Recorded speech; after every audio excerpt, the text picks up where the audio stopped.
बात कर लेते हैं सेहत और फिटनेस के हवाले से।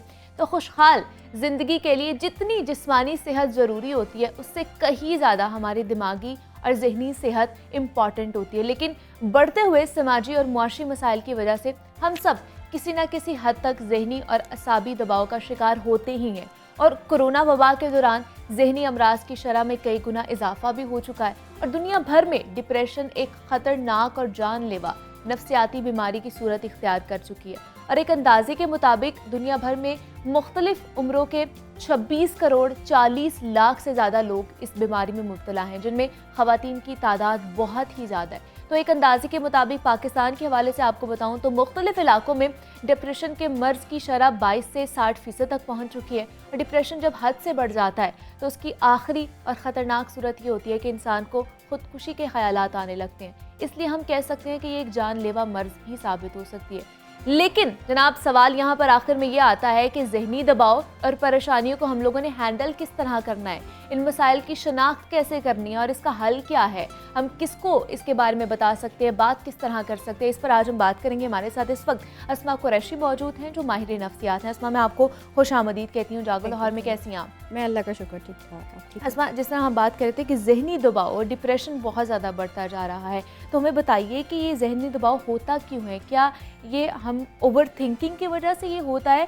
या फिर बहुत ज़्यादा मसरूफ़ हमारी ज़िंदगी हो चुकी है, बिज़ी रहना शुरू हो गए हैं, उसकी वजह से हमें जहनी दबाव या डिप्रेशन या एंजाइटी का शिकार हम हो जाते हैं? देखिए, जो जहनी दबाव या डिप्रेशन है, इसका हमें पहले ना एक्सप्लेनेशन का हमारे पास होना बहुत ज़रूरी है कि बेसिकली इसका डायनामिक या मैकेनिज्म क्या है। ठीक है। जहनी दबाव, जिसको हम आम फहम में स्ट्रेस का नाम भी देते हैं, ये एक अम्ब्रेला टर्म है।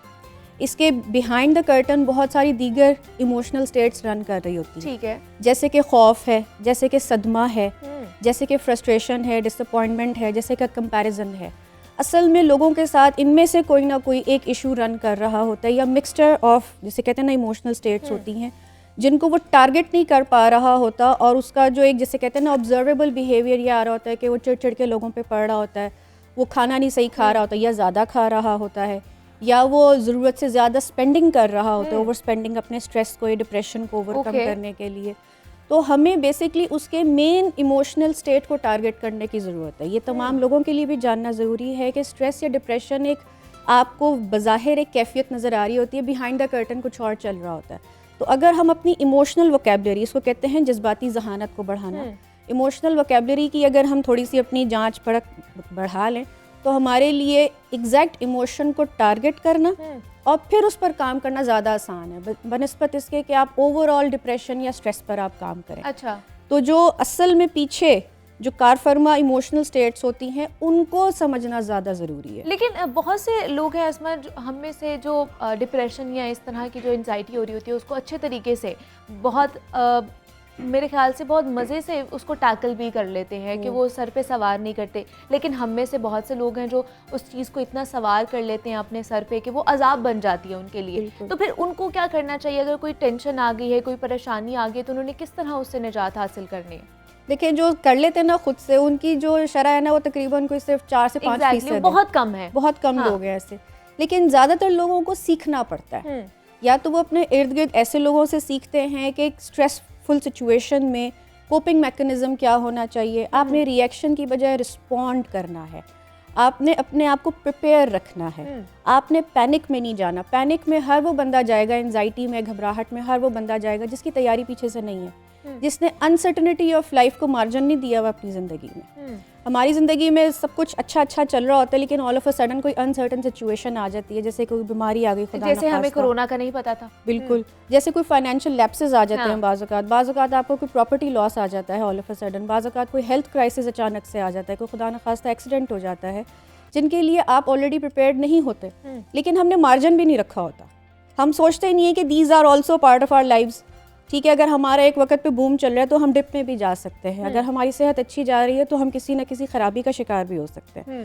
सो अनसर्टेनिटी ऑफ लाइफ को भी अपने जहन में रखें। तो फिर इन सारी सिचुएशन से कोप अप करने के लिए या इनसे लड़ने के लिए खुद को फिर कैसे तैयार रखने, जहनी तौर पर फिर हमें क्या क्या करने की ज़रूरत है? जहनी तौर पे एक तो ये कि सबसे पहले आप अपनी नींद का और अपनी खुराक का बहुत ख्याल रखें। ठीक है। हर तरह की एक्यूट इलनेसेस हों या जैसे कहते हैं क्रॉनिक इलनेसेस हों, उनकी मैनेजमेंट या रिकवरी में बहुत ज़्यादा ये चीज़ कारफरमा होती है कि आपकी बॉडी के अंदर कितने रेजर्वॉयर्स हैं न्यूट्रिएंट्स के, ठीक है। आपने अपनी नींद का ख्याल रखा हुआ है, आप स्लीप डिप्राइव्ड तो नहीं है, ठीक है। आप अपने आप को बहुत ज़्यादा थकाते तो नहीं है, आप ओवरबर्डन तो नहीं है जिम्मेदारियों के साथ। अगर आप ओवरबर्डन हैं और दीगर घर में और भी लोग हैं, तो क्या आप शेयर करते हैं अपनी जिम्मेदारियों को?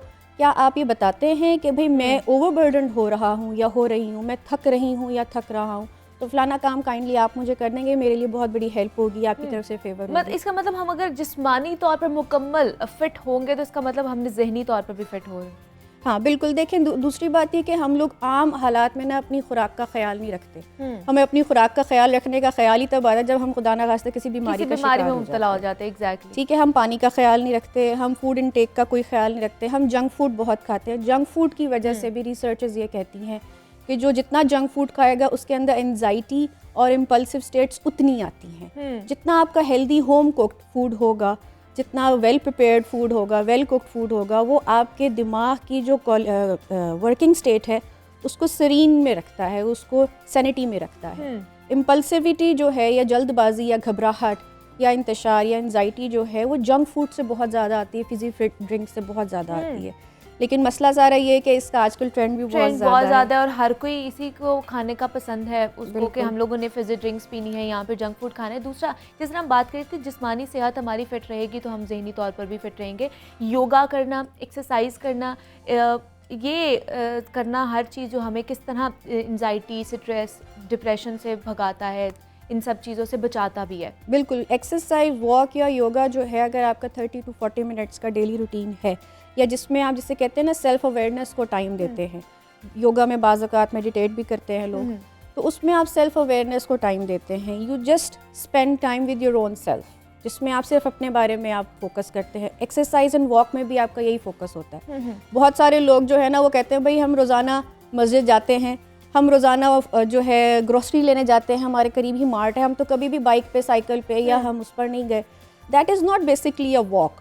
वो तो आप स्ट्रेस में जा रहे हैं, आपने परचेजिंग करनी है, आपने जमात पकड़नी है, ठीक है। तो वो जो वॉक होती है ना, that is purely for you, जिसमें आप अपनी जिस्मानी फ़िटनेस को और जहनी फ़िटनेस को जितनी अच्छी आप वॉक करेंगे, जिसमें आप ख़ास तौर पे अपने आप को टाइम देंगे, दिमाग में उतने ही ऐसे केमिकल्स रिलीज़ होते हैं जो कि आपको खुशी और सुकून देते हैं। तो अगर आप इस कैफियत में भागे भागे मार्ट जा रहे हैं या ग्रोसरी स्टोर जा रहे हैं कि मैंने दाल सब्ज़ी लेकर आनी है, मैंने घर आके खाना पकाना है, या घर पे कोई फटाफट मेहमान आ गए हैं, that is not basically a walk, that is just a rushing.